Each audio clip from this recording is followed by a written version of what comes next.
Good morning, comrades. You are listening to WHIV LP New Orleans 102.3. This is your weekly Good Morning Comrade. We have 3 extra very special guests this week, 2 returning champions and 1 newcomer.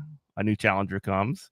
But yeah, first off, we have Alex joining us once again.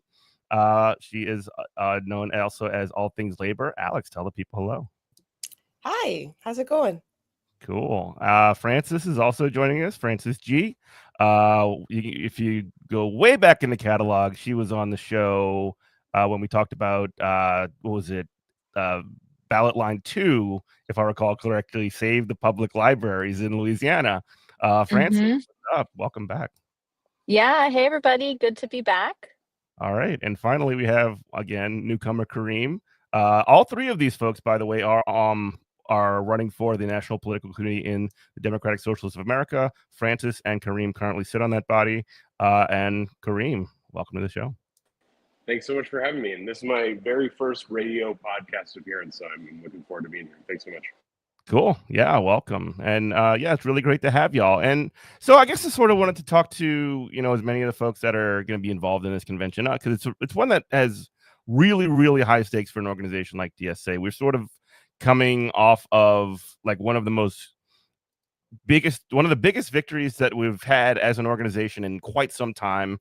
Probably ranks right up there with the victory of AOC that back when she won her seat for Congress back in 2018 or something like that. It was 2018 or 2019.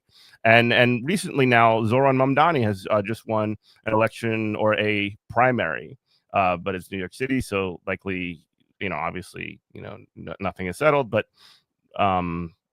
there's going to be he's very likely to be the next mayor of New York City. And he ran basically a very heavily supported by DSA campaign. There's a lot of really broad things that have been kind of going forward. And I guess sort of to kick us off, Francis, would you mind sort of telling us sort of what you're seeing as at stake? And I guess really introduce yourself first and then sort of take it off from there. Yeah, for sure. So yeah, I mean, my name's Francis. I'm in Los Angeles, DSA. I first got involved kind of, like Jeff was mentioning, got involved in DSA when I was in New Orleans. And then moved to LA like 4 years ago. And yeah, would totally agree, 4 Jeff. I mean, years? I know. 4 years since you moved to LA? That's crazy. I know, it is crazy. It is crazy. Time just flies. I know. Yeah. But yeah, I mean, I totally agree. I think we're at this like major crossroads for the organization, and the Zohran victory, I mean, it just shows that like this long shot bet that we've placed on DSA for the last 8 years, like paid off. Like our like political experiment has real traction and real roots. And I think like this convention is a big turning point where we kind of decide whether we like are going to double down on mass politics or not. And so I think we're in a big turning point, and that's also very like exciting for the organization. Alex? Yeah, absolutely. Just we're so lucky to have Francis here in Los Angeles, by the way. Just want to state that I'm sorry, Jeff. I know. You stole her from New Orleans. You stole her from us. I apologize to New Orleans. I love New Orleans. But just like an incredible comrade. And my involvement in DSA happened when my coworkers and I mentioned this last time as well, Jeff, but when my coworkers and I unionized the second time, and we were looking for support because we were just being severely union busted by this nonprofit, that had a lot of money. And we were looking for support, and DSA, it was at the height of the pandemic. We're like, who can provide any kind of support? It looked like DSA was super pro-labor. We reached out, joined the labor committee, and off the jump, they were like, what do you need? and it was and one of the things that we did need support on was like getting like a petition sent out when some things were said that were like really egregious to us, and DSA had like a platform. And it was just so incredibly helpful. And not only that, other members, which by the way, we're running on the groundwork slate with a total of 7 groundwork members running for the National Political Committee. So we hope we can eight. Thank you. As you can see, math is not my. It's you and 7 others. I know what you're thinking. I have that. Yeah.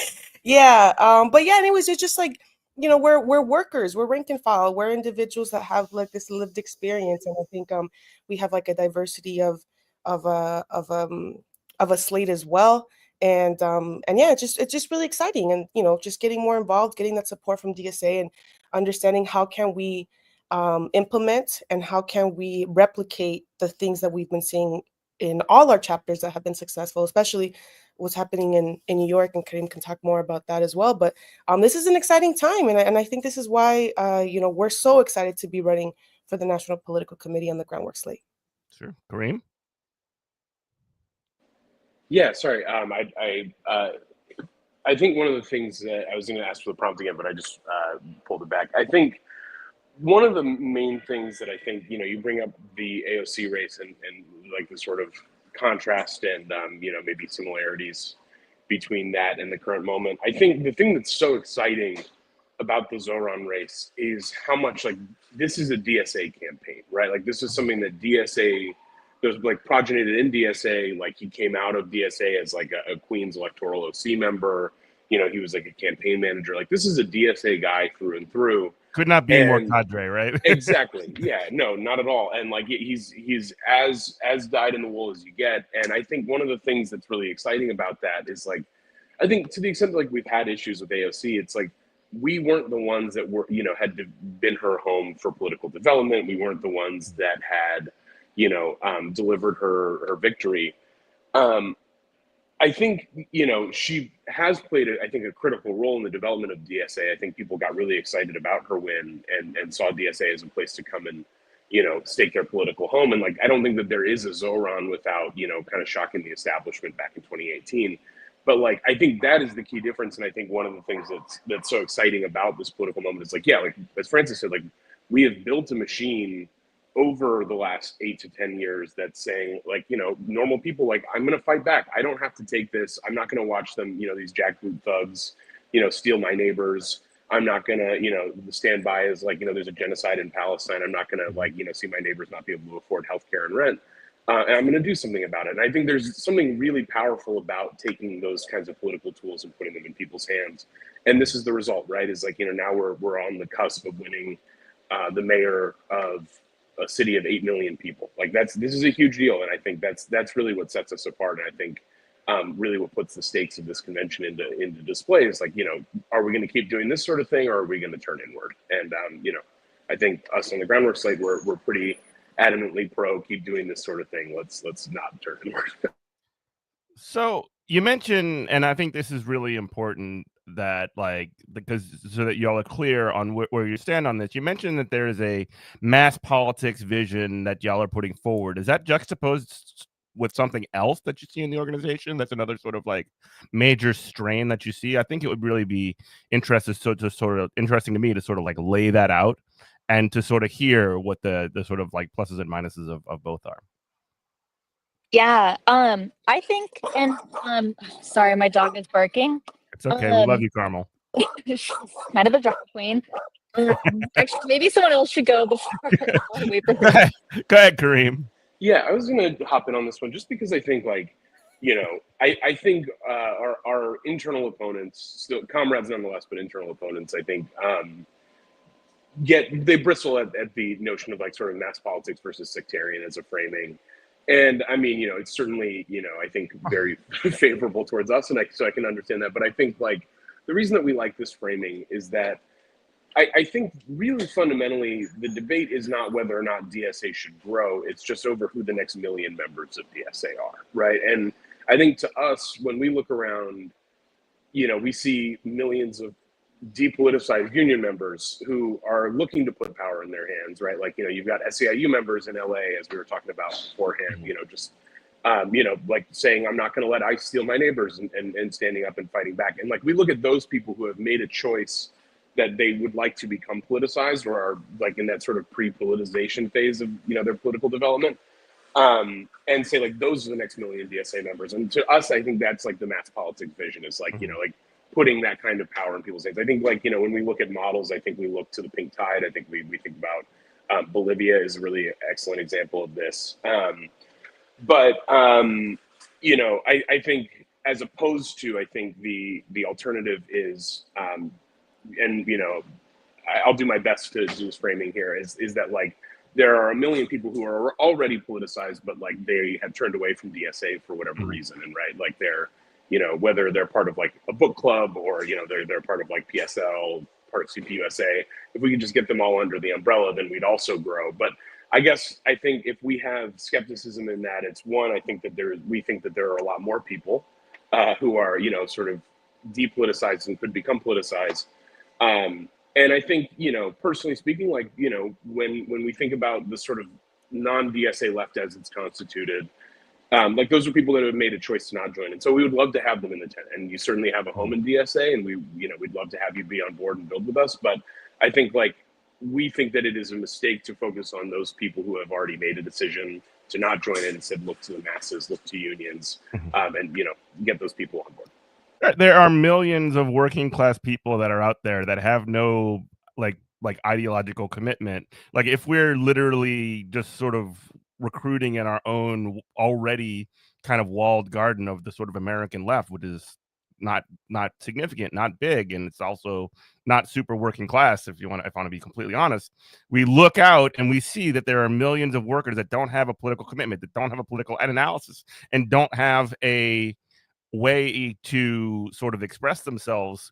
And it is sort of really important to get to as many people outside of the sort of like universe that we currently have before the fascists do, quite frankly. That's the stakes, right? Alex. Yeah, if I can add really quickly too.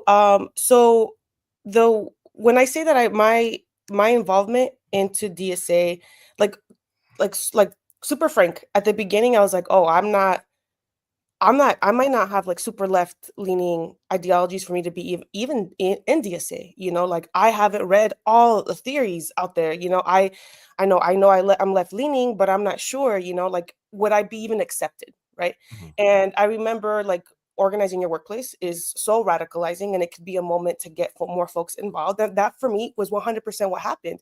And I'm not a unique individual. Like, we know this is happening all over the country, right? Like, workers understand their lived experiences. So, you know, this kind of mentality of, you know, like, purist kind of ideology doesn't work. And I think anyone who's actually organized your workplace, you understand how difficult it actually is, right? Because the majority of people fall somewhere in the center of organizing your workplace when you have issues that are directly impacting you, right? But in building those relationships with individuals, we can get more people who are like, you know what? Yes, I know what's happening right now is wrong. I may not be able to like name it. I may not know, like, I know capitalism seems to absolutely not be working. Maybe I'm a little nervous about the word socialism, but that's why you have other comrades to be able to have these political education like courses and classes, and just being in community with other comrades that help you say it's actually okay to state it. Yes, I am a democratic socialist, right? And I think that's a lot more inviting than, you know, if you're standing kind of on your ground of like, well, I know better than you, so you have to, like, that's not, I'm sorry, that's not that others the working class. And I think it's really important for us just to be able to like just to name it and say, no, yeah, this space is for all of us. And that's how we, on this mass politics like scale, are able to actually make massive gains, and things that we've been, you know, doing here in Los Angeles as well. But so yeah, I think that's one of the reasons why I was very like excited to join Groundwork as well, because it's a lot of comrades that have been putting in the work, or organizers, and you know, there's incredible organizers in other caucuses as well. But like just the ones that I've met here, I'm just like really grateful to be able to like move with this goal, because I know there's so many people that are like that. There's so many people that are upset about both parties. And there's a lot of individuals who understand that it's working class values and solidarity that's actually going to get us material gains. Mm-hmm. Francis? I mean, even Alex said it, like everything I was going to say much more. It's just I feel the political line organization right now is this I'm question sorry, of like, Francis. I'm sorry, Francis. You're a little oh, bugged out right now. Really quick though, you're listening to no. WHIP New Orleans 102.3. This is Good Morning Comrade. Yeah, unfortunately, you're frozen right now, Francis. But we can circle back to that in just a moment. I do want to ask sort of another question on that component. I just wanted to kind of put another point on it too, because one of the things you said, Kareem, that was like you said that some of sort of the people that we have is that groundwork rather. I'm not affiliated with any caucus at this point, and I probably never will be again after some previous experiences. But I will say this, that you mentioned a sort of like, people might bristle at the mass politics versus sort of, the other approach. I do hear also people within DSA, and this is, I think, a much less useful distinction. This sort of like internal idea of DSA right and DSA left. I find that to be completely incoherent and something that is, I don't know. I know that during the Zoran campaign, there was, and maybe I just need to log off of Twitter, but there were people on there who were just like, question a lot of even getting involved in any kind of electoral campaigns, anything like that. And then, when this is successful, I see those very same people who have those same critiques trying to sort of like ride the wave. And I do welcome people to come in to do that. That's awesome. However, I do find it a little bit like, I don't want to say cynical, but like opportunistic for people to act in that way. Yeah, I mean, I think, it's certainly like I will admit, like, it tests the limits of magnanimity sometimes, where it's like, but I do think, like, one of the things that I think is the danger of internal culture within DSA is that, like, it makes the internal battles and internal, disagreements like kind of the main focus, as opposed to like just Yes. sort of saying like, well, like, I'm really glad that we're all on board, like, let's kind of move forward. And so, like, I think, like, when we do good work, I'm sorry. I'm already hearing people talk about how we're gonna like hold Zoran accountable before he's even elected to mayor. It's like, let's calm down. Okay, there's going to be mechanisms and communication measures that are established between this, as there have been in previous campaigns, after the initial, like, the task at hand is completed. Like, let's not get the cart so far before the horse that, like, it starts running over the people next to, on the road. Yeah, absolutely. And like, I think it's one of those things where I think, I was thinking about this the other day, at the risk of just pulling in Twitter discourse, like people talking about, Zoran and, like, the fact that he's going to be running NYPD. And it's like, I promise, like, you're not the first person to realize this, right? Like, like this was one of the first initial considerations, is like, wow, we would be running NYPD. And so, I think, like, I think one of the main strengths of DSA is our democratic input. And I think that, like, if you are interested in tackling these kinds of questions, like, join DSA. Like, that's where we're having these kinds of discussions. That's where we're figuring out, like, what is our actual plan. But, like, I think one of the main reasons that DSA is successful as an organization is that, like, we have made a decision to try the hard thing consistently. And we are going to fail sometimes, and we are going to end up in tricky situations with a lot of contradictions. But, like, fundamentally, like, I think we all feel like we have a responsibility to try. So, like, certainly, like, I think, when we're thinking about, like, accountability down the road, like, I think I'd like to have him screw up, first before we're already trying to throw him under the bus. But, like, I think Zoran has shown that he is accountable to the left. He's made sure that, like, his base knows that it's his base. He's rooted in the Democratic organization. But, like, in terms of, like, the internal, like, how do we approach it? Like, certainly we bristle at the framing of, like, right versus left. And I think, like, the reason I was qualifying it in that way is that, like, I personally don't love to be, qualified as right versus left personally. Like, and so I bristle at that. I'm sure they feel the same way about the other framing, but, like, it doesn't really make a lot of sense when you really dig down into it. Like, there certainly are some things where the NPC does break down on those kinds of lines, but there are things where Groundwork has a lot of overlap with Mug, and there's things where SMC has a lot of overlap with BNR, and there's things where like even surprisingly like Groundwork and Red Star can come together and figure out a couple things. So that's all to say, like, it works as a very, very vulgar framing, but when you really drill down into like what does the actual internal like culture look like on the NPC and within the organization, it's just not as simple as it seems. Mm-hmm. Yeah, you want to add on to that, Francis?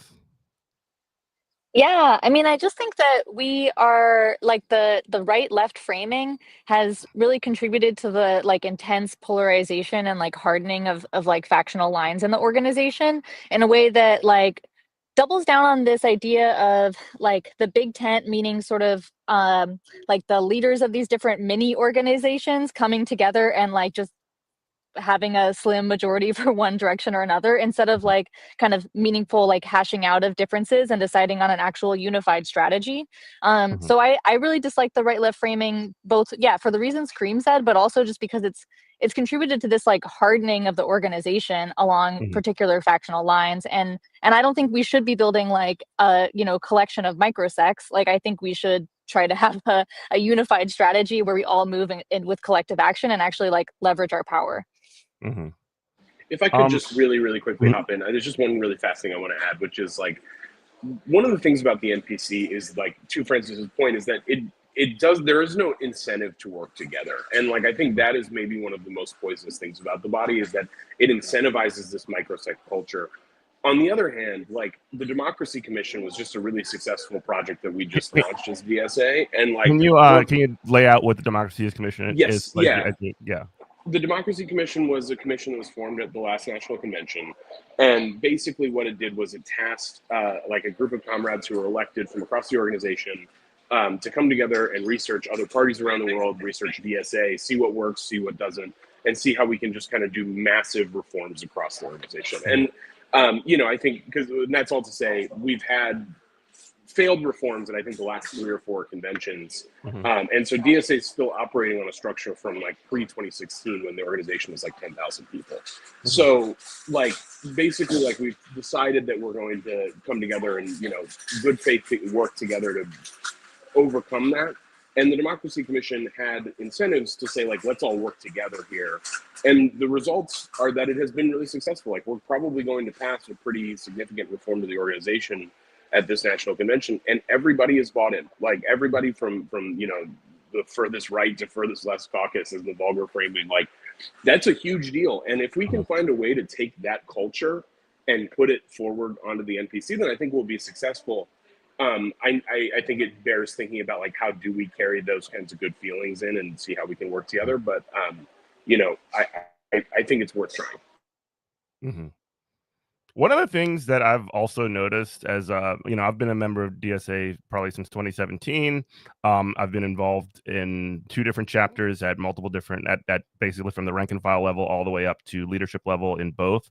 And one of the things that I do find that's like really remarkable, and maybe we can talk about this as sort of like how it relates, but like when it comes to the day-to-day functioning of a chapter or even political campaigns that take place, there is very little interaction that takes place between, or at least visible, like from rank and file membership between like each local and the NPC. Is like a million miles between those 2 different things. And if you're not a delegate to convention, even if you are a delegate to convention, or even if you are like you probably don't know very much about the like broader politics of what's going on within the organization, the broader campaigns, and like the only people that really do know about that kind of stuff are like extremely online. And I do think that it's really worth pointing out, because it is like when people start making these broad sweeping organizational critiques of something like DSA, they're like, oh, they are bad, they're like a bunch of Zionists or whatever, or all kinds of crazy things that I do keep hearing. I just sort of like think to myself, like, I know one of the campaigns that restarted the Richmond chapter here was a ceasefire, getting the city council in Richmond to pass a ceasefire measure and to divest from investments that would benefit Israel, and that's like one of those things. It's like you can only make that critique if you're not paying attention to the organization, I suppose. Alex, you look like you want to say something. Yes. I do want to say something. For me, it was just like I'm from like Southern California, right? And I got involved in DSA first in the LA chapter, but then I went to grad school up in upstate New York, and then I was in the Bay Area. So, anyways, the something that I hear constantly is DSA is so white. DSA is so white, and it's full of like, just like white dudes, and I'm not disagreeing that that's 100% probably like There's a lot of white dudes. We know. there's a lot of white dudes in different chapters, but like in Los Angeles, it's very POC. Like it's dominated by people of color. In fact, so it's interesting because it's like I understand where like that sentiment comes, or people people that I've spoken to who used to be members are no longer members. It's because they had some kind of like issue with the personal, like with another individual, which is like fair. Like we're human, that It happens. happens. But like again, like in the workplace, I'll give you an example. When we were organizing, there was one individual who was kind of on the fence, and then when we, just by process elimination, we were able to figure out how they voted, and so they had voted no. You're right, they had voted no for organizing, and it became such a like an issue with people that had voted yes, right, that were very pro-union, that they like cut this person off. They're like, I don't want to talk to you. I'm done with you. It was a very divisive, witch hunt type stuff. Totally. And I want to say this is 100% because of the boss's doing, right? Like they want to create this division. And I remember in that moment being like, okay, I know this woman. I've worked with her. We worked with immigrant kids, and I know that she really cared about our clients. I truly care about my clients. So like for me, even though I was incredibly hurt, because we had been putting so much effort to improve our working conditions, including hers, knowing that she had a lot of grievances, I made a decision to not cut her off, and be like, you know what? No, like I'm going to understand that she felt she had to vote this way, and I'm going to continue to have that relationship with her. And even though a lot of other people said, I'm done, like middle finger up, I'm done. And it was because it was such a contentious, like fight, even after election, when we're actually trying to get our first contract. We Many were such cases. Exactly. Yeah. In this like outlier, that never happens. And she and we were losing our supporters. Our supporters were so fed up, and they kept quitting, and they kept quitting, and they kept quitting. And it was just like we're like, we're about to get decertified. We're about to lose our election. In fact, they did file 2 decertification petitions. And I remember at one point, like I went to her, something like they said something to me like really like that was like super terrible. I'm not gonna say here. And I went to her and I said, hey, this happened to me during bargaining. And you know what she said? Because we continued to have a relationship, she said, what do you need me to do? And she signed on to a letter. She publicly signed on to a letter going like toe to toe with our president of the entire organization. And she's like, that is not okay. And that is 100% because of the relationship I had with her. And I think that's one of the things that, for me, that's why I do all things labor and have like whatever thousands of followers online, is because it radicalized me. Like this has made me realize that the epicenter of everything we need to fight for is through labor. And DSA is that vehicle for me. And it's obviously, I'm not going to lie here and say it's perfect. It's chaotic in many ways. Insane. It's insane. But so is organizing. And I'm not leaving organizing. I'm not leaving the labor movement because there's a couple of individuals that are upsetting me. What I'm doing is building more relationships with my other comrades and understanding at the end of the day, even if we're going to have disagreements, I know who my enemy is. And the enemy is the billionaire capitalist. That's who our enemy is. And I think as we continue to move in that way, we can understand, like, what Kareem and Francis were saying earlier. Is just like that's how we move, and that's how we are able to actually build, by building these coalitions. And that's why I'm still incredibly involved in my union and also in DSA. 100% agree with everything that you just said there. You are listening to WHIV LP New Orleans 102.3. This is Good Morning Comrade. We have Alex, Kareem, and Francis joining us. They are all members of various chapters. Kareem is from New York, Alex and Francis from LA, and they are all running for the National Political Committee of the Democratic Socialists of America. And yeah, I really did want to sort of like drill down on what you just talked about here, this sort of like this grace that we need to have for our fellow workers and for our fellow sort of like organization members, comrades, etc. Like that is something that I mean, I'm not telling you to try and find that online because you ain't gonna find it there. But like when part of the reason that is the case because like when you're online, you don't have any stakes. But when you are engaging with people, when you talk to people, when you're in the same room and working together towards the same thing, or even if you have somebody who disagrees with you, you at least have to sort of talk to them and explain, or at least understand that like this is somebody who is committed to this, organization or whatever, and they have a different approach. But I'm just sort of like reiterating a lot of what you just said here. But like, I think it is really worth emphasizing that there is going to be conflict, there is going to be disagreement, and we're all comrades at the end of the day. Anybody want to add on to that? Because I do want to change subject a bit. I'll just say really briefly, like I think that this is all kind of tied together with different, like the incentive structure thing, as well as like the like for us to be able to work together on NPC. It's not dissimilar from having a coworker that won't sign a union card, and then everybody wanting to write them off, right? Like I think that these things really are It's an all organizing problem. Yes. Yeah, it's an organizing problem, and like I think it's like, and same thing also with like people that I think had been like critical of Zoran's race who are now really excited about it. Like it tests the limits of magnanimity to be able to weather these kind of criticisms and then put the project before your own personal grievances with other people. I've certainly struggled with this. Like I think that there's like a constant tension between like fighting within the organization to protect the project and also like fighting to make sure that like it's not the only purpose of this isn't to fight each other, but it's like a greater purpose is socialism within our lifetime.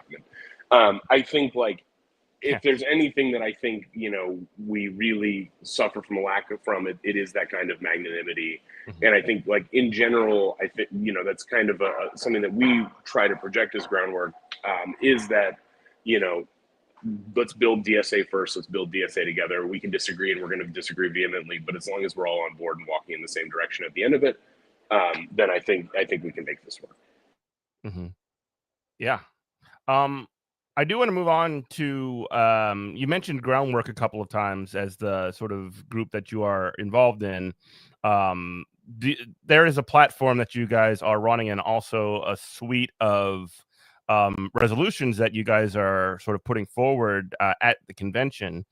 I guess could you sort of like lay a little bit of that out for me? So I guess lay out what is Groundwork first, and then we can sort of talk about the resolutions a little bit after. Francis, you want to go ahead? Yeah, for sure. So Groundwork is a DSA caucus we formed a little under 2 years ago.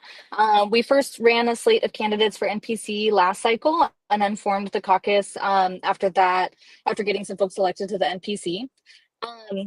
I think we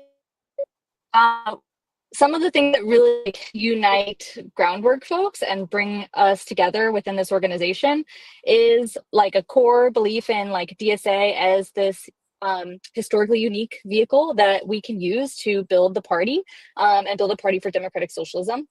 I think another thing that really unifies us is a belief in like the centrality of campaigns specifically. So not just like electoral campaigns, but anything that really pits like working people up against the capitalist class is gonna radicalize you. Like Alejandro was talking about. Like this is part of how we develop people as democratic socialists, and it's also part of how we just build power for working people. And it's like so I think the kind of centrality of like campaigns that pit us against the capitalist class and like put us into motion, I think is a big part of what unifies Groundwork.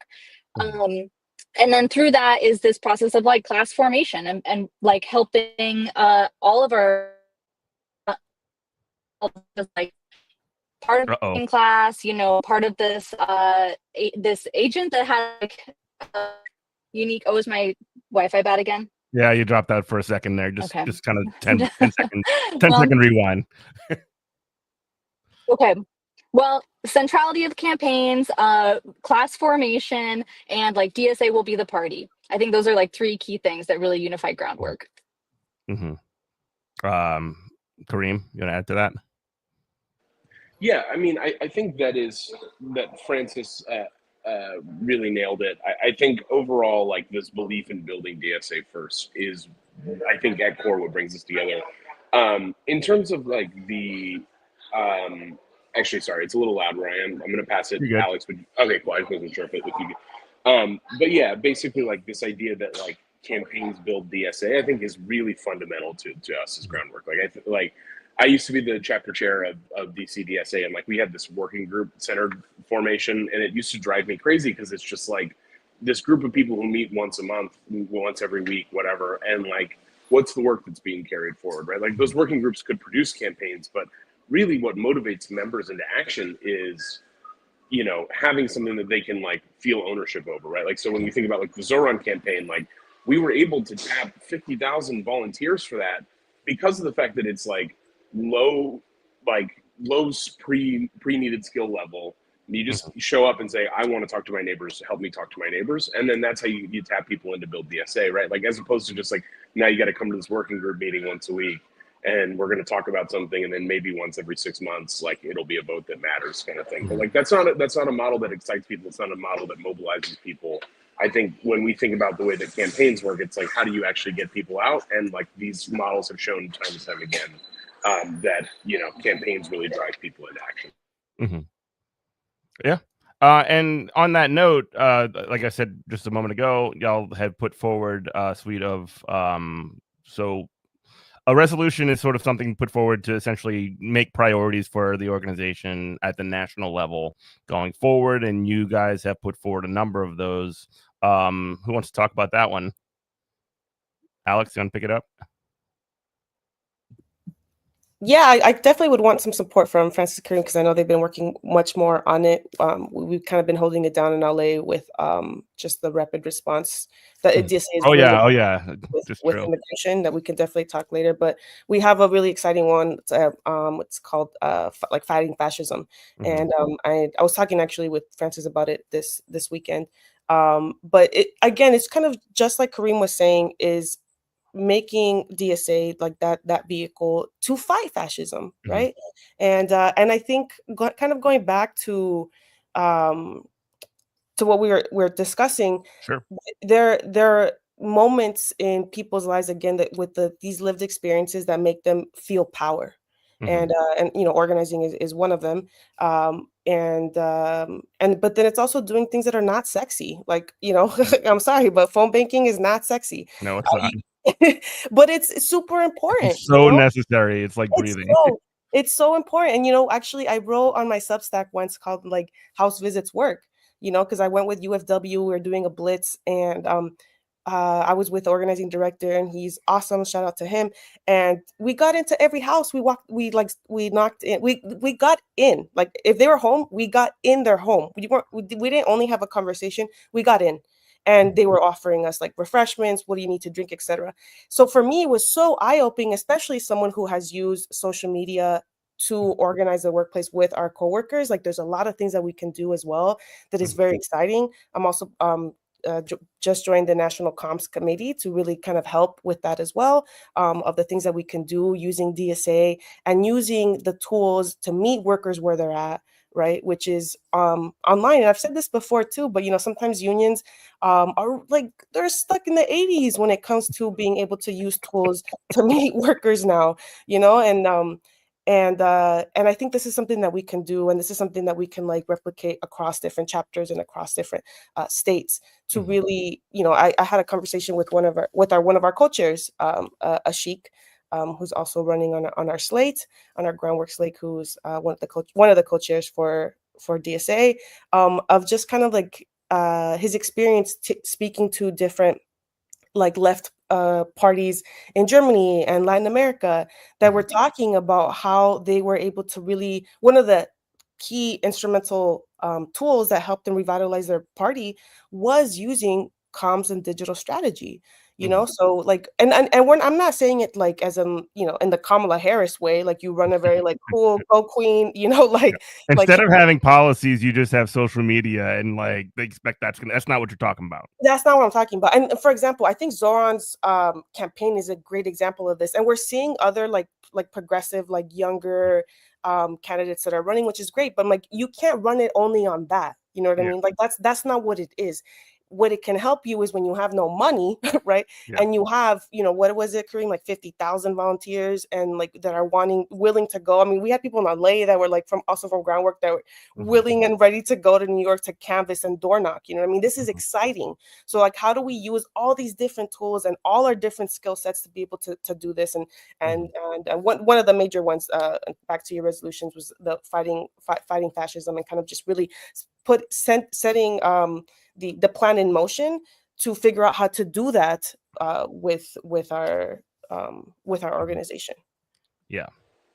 Yeah, and also just really quick to add on to that, and then there's something I want to talk about, which is, yeah, the thing I wanted to stick onto that is like, one of the things that I think was really successful with the communications plan, especially, was that, Zoran spoke to voters like adults, right? Like there wasn't like this kind of like glitzy, glammy, just like all flash, no substance. Like they're very well produced videos, and but they're not gimmicky, right? Like it's like, your rent is too high, I'm gonna freeze it, right? And like it helps. Very direct messaging.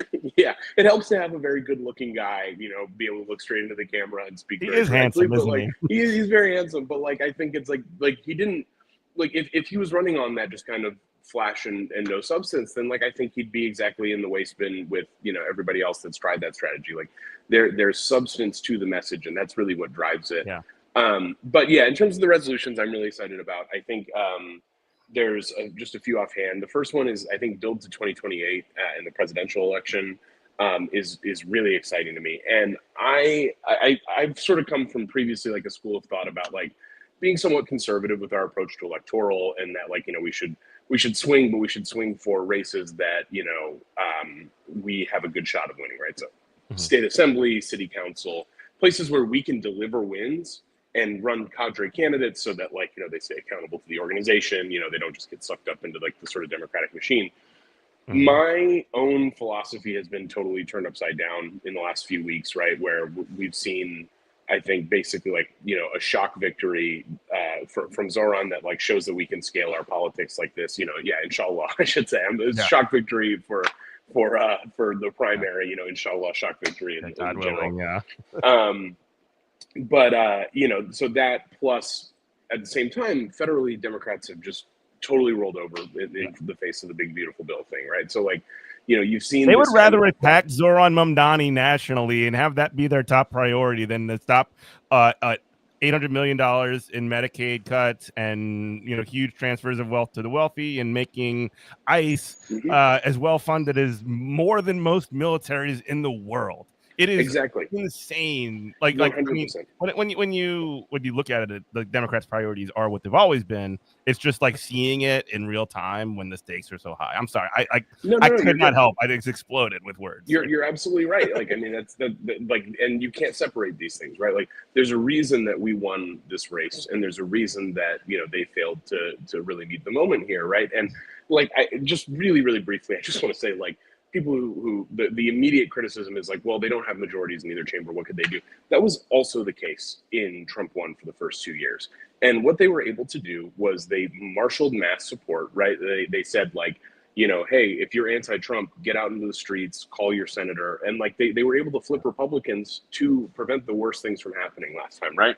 And they just have totally not done any of that. And so what that has left is a vacuum, a DSA-sized vacuum for us to fill. And I think that like when we're looking at putting power in people's hands, this is the type of thing that people are looking to get involved with, right? So like it's campaigns that shake up the status quo. It's voting for candidates who are actually going to fight for you. It's about like actually like meeting a moment and organizing the masses to like stand up for our comrades and neighbors. So when we start, the reason I bring this up is to say like 2028. Now we have this huge opportunity that like even 6 months ago, I would have probably said, you're crazy. What do you mean DSA is going to run a presidential candidate? And now I'm sitting here telling you, why not? Can you hear me? Yes, yeah, we can. Can you hear me? Sorry. I know we were talking about the resolutions, and I wanted to just also add the other thing that Groundwork is excited about this convention is an opportunity to just strengthen our internal democracy within DSA, and that's our one member, one vote proposals. So the idea here is that every member should be able to vote on really important decisions that we make at the national level. You mentioned earlier, Jeff, that there's this huge disconnect between the national and the locals. It's literally like just separate organizations at times, Yeah. honestly. And that's And each because like local Rankin. and each local is its own separate organization too. It's like a million different people that have different priorities that operate different ways, but they just happen to have the same DSA banner. It's crazy. It's really crazy. It is really crazy. And you know, you see what is possible when we really operate with unity. Like, I mean, Zoran in New York and like so many other just examples of just like what is possible when we're really all like marching in lockstep toward a shared goal. But anyway, I think a huge part of why that happens is because like rank and file members in DSA don't really have a lot of say into how the national organization is run. And there's two like really specific ways that we want to reform this convention. Like one is that if we're going to make endorsements of politicians at the federal level, we should have a member vote on it. And so that's one member, one vote for federal endorsements. That's how most of our chapters do it. You know, you go to a chapter-wide vote if you're going to have an endorsement. Why don't we do that at the national level? And then the other thing is one member, one vote for our national political committee. So having like rank and file members be able to vote directly on NPC members. And I think these are just two ways. There's definitely a lot of ways that we could improve democracy within DSA. Like sometimes we have we have a lot of decision making, but we don't have robust internal democracy. And so it's like we spend a lot of time like navigating that decision making, but we're not actually getting like meaningful input from rank and file DSA members. So those are two other things that we're super excited about as groundwork. And that makes sense that people wouldn't pay attention to that if you're gonna feel very disconnected as a member from something like the NPC. If you know I'm a rank and file member, I'm not going to be a delegate, I'm not going to go to convention, and like I got no say in it. What do I care who's on the NPC? Who gives a crap? Like, but like if you actually have some stakes in there, have some say in there, people might actually get more engaged with the national organization in a more meaningful way, and can also, it's also a decision that's being made by not the most online people within the organization, which we kind of need that. I don't. We need a like onlineification of DSA, I suppose. No, yeah, I think that's definitely right. I also just wanted to really, really quickly highlight. We have one called DSA, Make DSA More Diverse, which the intention is exactly what it sounds like. The reason I wanted to bring this one up is basically that. So what it does is it reestablishes this committee that we've had for several years called the Multiracial Organizing Committee, MROC for short. And MROC is personally very near and dear to my heart. It was my first foray into national politics when it was first established. I think back after the 2021 convention, I got to go it was probably November of 2021 or sometime in 2022. I can't exactly remember. But it was my first time getting to go somewhere to meet people who are doing the thing that I am doing nationally, right? Like I was already really involved in my chapter. I think I was the chair of DC DSA at that point, but I had never really gotten to break out of my chapter. And just to meet like other people of color who are like dealing with similar struggles across the country, like it was a really invigorating experience. And it taught me like just sort of like how much is common in our organization, what the kinds of like common struggles that people of color tend to have. It's, I don't think that this sort of thing needs to be zero sum. Like there are other great groups that are seeking to elevate people of color within DSA, and I'm glad that they're doing that. But one of the things that's special about MROC is that it puts organizational resources towards talking to the people of color that are already here and saying, what do you want to see out of DSA? How would you change DSA? To make it more inviting. And I think that's what it takes, right? Like, it's like, we don't need to reinvent the wheel here. Let's just put some resources towards recruitment. Yeah. Anything that would get DSA past the complex that it currently has, where it's just obsessed with how like white it is or whatever. Like it's definitely something that's has a major impact on the organization. And I also do feel like there are some people within the organization that sort of take advantage of that. Really fast, just to tie it all together. Also, like in terms of like our vision for this being campaigns based, like in my experience, like hemming and hawing a lot about like DSA being too white has not been the thing that brings people of color to the organization. No. I think it just highlights and highlights the fact that we have a lot of white people, and it puts off people who might otherwise. And they're doing the annoying thing where they like whine about how white their thing is. Exactly. Totally. And you know what the largest organizations of people of color are in this country? They are unions, SEIU locals, right? Like these are like this is like by far the biggest groups of Black and brown people in this country. And the times when DSA has gotten more diverse is when we have fought and won successful campaigns with labor, and that's both like, strike support. It's things that like, partner directly with unions. It's getting unions into our electoral campaigns, like DCDSA. After we won a race back in 2022, Unite Here 25 reached out to us and said, how can we get closer? Because you guys are winning races and we like the things you're saying. So let's operate this. Unite Here 25, that's hotel workers in DC, right? Like that's not our traditional base. Like Zoran's campaign activated Muslim voters that had never been activated before. That's not our traditional base. And now those people are talking about our ideas and they're willing to join us, right? Like we had a South Asians and Muslims and Arabs chat in for the campaign, and like we recruited massively out of that, right? So it's like campaigns drive people into DSA, not hemming and hawing about what our organization already is. So let's let's do that, right? Like let's go and win something, and they'll want to join. Like just simple as that. 100%. And kind of like moving forward as sort of like, you listen to WHIVLP New Orleans 102.0, good morning, comrade. Alex, Kareem, and Francis are joining us on the show. When you look, I guess, and we have about 10 minutes remaining, when you look at the next 2 years to 4 years of the organization, and how, I mean, we're in extremely tumultuous times. There is a really, I mean, I asked this question to a couple of different people who have come on the show representing DSA, but like the really hard thing that I keep seeing right now is that we have a million fires that are happening all at once. And my question is, how do you prioritize what you're going to be doing in that sort of insane climate where it feels like the bottom is falling out within the society? Alex, do you want to take that?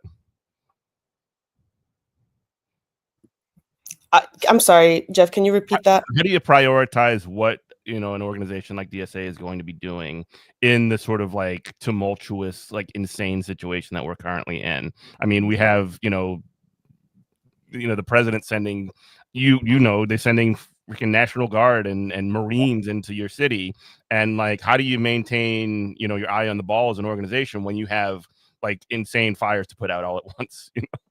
Yeah. No,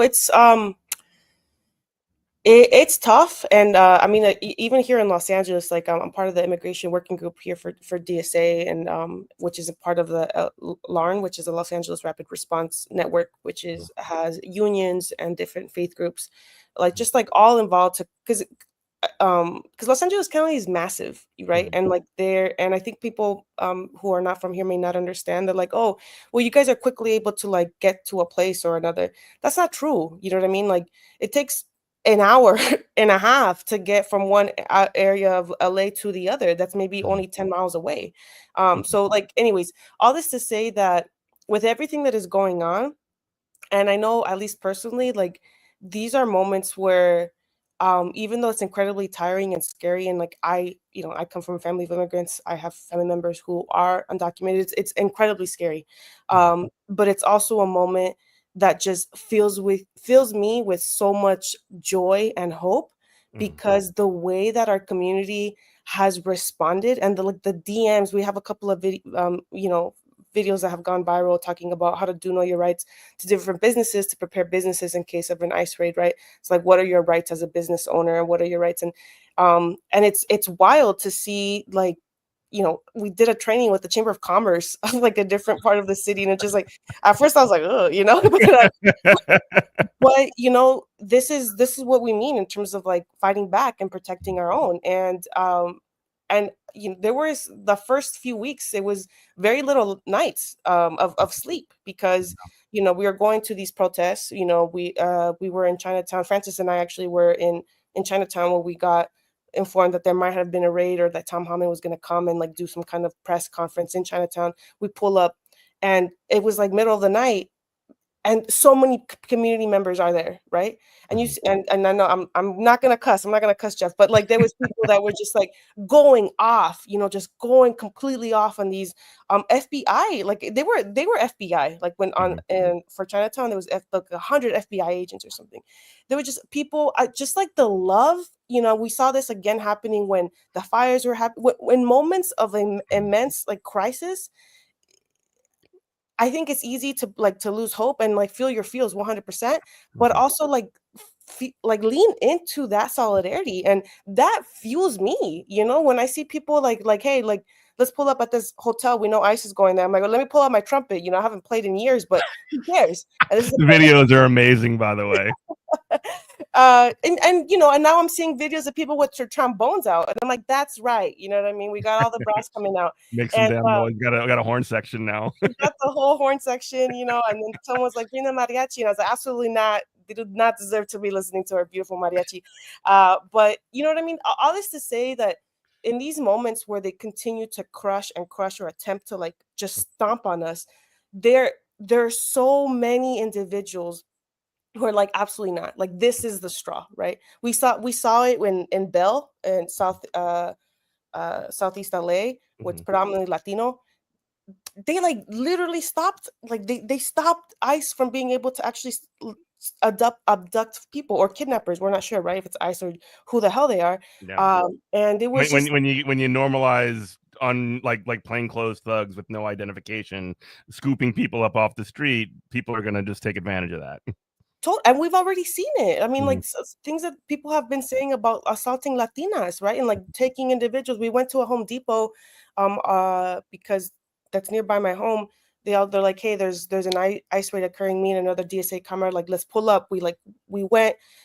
They had left at that moment, but we see the taco stand. So they weren't even, I believe they took one day worker, but then they attempted to kidnap two women that were there selling food, Wow. And they did take one. Real troublemakers selling food, right? And it broke my heart. They had a tortilla maker, like they make those tortillas a manos, like by hand. Yeah. And like the husband of one came. Probably good as hell too. Amazing, like just like amazing food. And I just remember like just being like, Actually, I talked to my therapist, and she was helping me practice like doing some like soothing stuff, because just like to be able to even share this story. But I'm telling the guy how to use the ICE locator so he can be able to like find like his loved one, and his hands like this, like he's trying to type it, and I'm like biting my tongue, trying to keep it super calm, but there's other people in the community that are like taking information. They're like, oh, I already submitted it to the rapid response. Okay, cool. Like, make sure we're not doing it twice. And then everyone walking down like people going into the Home Depot, people walking through the parking lot, and just like, okay, like who looks suspicious, like, and then like, oh, what's a Home Depot? People kind of just like, men just look kind of maybe a little weird sometimes, but like, it's maybe not them, but it was just or people driving in like, hey, are they still here? And that's like, no, they're gone. Oh, okay, cool. We're just making sure, and it's just like that amount of love that has been pouring into Los Angeles. And they said they're going to be here for 90 days, right? And what did LA do? They're like, all right, bet, we're going to be here too, and more people who are getting involved, are people that are messaging me saying like, how can I get involved? I'm like, well, if you're a DSA member, we can plug you in with this, and you can go to this training. We're having a training for non-DSA members as well, people who just want to get involved. Like, we're just figuring out different ways. We did a Know Your Rights with one of the locals for SEIU, so they can get their staff to do some like the walk the blocks. We're doing so much right now. We're getting city council to also get involved, which, by the way, because we have DSA members in city council, when they cut the funding for a lot of the immigration nonprofits that were providing like legal services and social services to immigrants, what did some of our city council members do? They threw money down. They were like, all right, cool. No, keep going. And that's 100% because we have been building up that type of structure in Los Angeles, where we know, like, if this is going to be happening, we need to make sure that we have DSA members in all places. And for me, it's just like that, like, you can't break our spirit, and yeah, I'll cry a lot, but I'm hitting back to the street. I got a root canal. My root canal's done. I'm hitting the street now again, and I think that's something that we're seeing with a lot of people across the U.S. I had DSA members from Seattle and Florida DM me and said, hey, I saw you guys doing the walk the block. Can you give me this information? Because I'm about to start it here too. And now it's happening everywhere. And I think that is so beautiful. And like, how can you not be moved by that? How could you not be inspired to do more by that? Yeah. And that's absolutely how I feel. Yeah. Francis, you want to add to that? Oh man, there's nothing to add to that. It's just yeah, I mean, I guess just in moments like these, you know, it does make me grateful for the time that I spent in Louisiana, Jeff. Like, because I mean, talk about a place where people have just been beaten down for so long and are just still fighting and like pulling that solidarity together and like just pushing forward and pushing for better. And then, you know, you see the fruits of that with like the nurses at UMC forming a union, and like it's so beautiful. And like, yeah, so I think it's such a moment of crisis, and I wish that we were not all living through it. And this is why, you know, it's bad that Trump got elected president, and like maybe socialists should have like tried to stop that. But like, yeah, but it's a moment of crisis, and that also means that it's a moment where we can pull together this like strength and solidarity and just fight back. Yeah, Kareem. Yeah, just to answer like the specific question of like, how do you prioritize in a moment like this? Like, I mean, you know, as leadership, like we don't really control how people respond to these things, right? Like we don't like marshal, like we'll send 100 people over to this protest and we're going to send 200 people to this campaign. Like that's just not how it works. Like people do the things that they feel called to do. And I think as leadership, it's like assessing what people are like organically doing and figuring out ways that we can provide resources to strengthen that, right? How so, like, do you meet people where they're at? Exactly. And one of the things that actually like Zoran has like kind of reinvigorated my spirit towards the big tent is you know, like it took all of the aspects of our work to get this done, and like even aspects of our work that like I've been like even like internally critical towards, like compared to like other aspects of our work. So like I think like a really good example of this is like, you know, I've been somewhat sour on like how much do like street protests actually move or like threaten power, right? Like how much does it actually like, you know, show like have the capitalist class fearful? But like it's pretty undeniable that like having 100 people, 2,000 people, 100,000 people out in the street every day since October 7th, demanding like, you know, an end to the Israeli occupation and genocide, like that lays the groundwork for somebody like Zoran to come in and say, you know, like, I believe that like we need equal rights for all people between the river and the sea. Like this is a huge deal. And like, you know, when I'm speaking to my family, like I'm Egyptian, when I speak to my family, like they're like, you know, like floored. Like they did not believe they would ever in their lifetime hear somebody talk about Palestine and win an election, let alone just be on the stage in the way that Zoran has, right? Like it's been really moving. Like my dad is not a democratic socialist, right? Or like at least hasn't been. And he freaking bought a Zoran shirt and like it's like the biggest Zoran fan in the world because like he's talking about our issues in these ways. And like that's all to say like you know, you like you can't have an exciting campaign in this way if our members didn't already organically feel called to pressure the capitalist class in every single aspect of our work. So like you know, when we're looking at this, right, like I think it's important that like we as leaders say like, okay, there's people out in the streets, what are we going to do to support them, make sure that they're safe, we'll have bail support, we'll send people out to one police plaza. And then similarly, like, you know, okay, we've got people out canvassing today, like how are we going to make sure that we have like the resources, like are we going to have enough water, going to have enough lit? You know, that's really how prioritization happens. Like we don't decide that, our members do, and I think that's our great strength. But so like that means that it's on us as leaders to meet our members to help them meet the moment. And on that specific point too of having someone who is running for office actually like acknowledge some kind of connection to movements that are happening in the street, that is so like that's like a unicorn in this American political system at this point, because that is something that a lot of these politicians essentially very, very intentionally for a very, very long time have chosen to refuse to do. They would cut off and even criticize the genuine like movement of people. They would, I mean, you remember 2020 when they had the street protests because of the, you know, because of police violence, and what was the Democratic response was that message isn't going to fly or whatever, you know, that's going to cost us the election, and then they try and use it against it. That's over. You know, when they came at Zoran for they're still coming at Zoran for being anti-Semitic or whatever because he doesn't want to see children murdered in Palestine and starved to death. They're trying to just talk about how anti-Semitic he is, and it didn't work. And we're seeing more and more that this is not the case. So yeah, 100%. We got to meet people where they're at, and that's the way to move forward. We do need to sort of wind up. I guess we can give sort of a last word from each of y'all. We can start with Francis. Yeah, I mean, anybody who is watching this or listening to this, I hope you will consider getting involved in DSA. If you're not already, join DSA and be a part of a mass movement.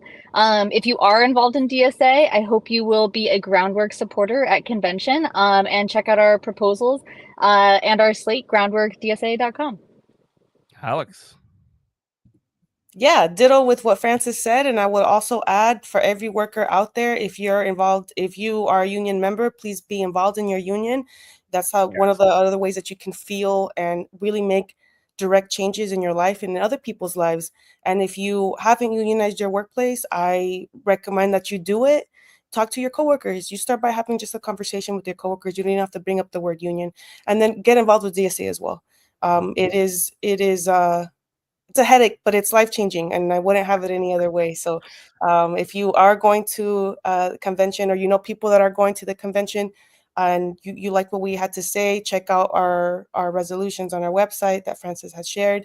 And yeah, please, we hope you can count on your vote for the groundwork slate. All right, Kareem.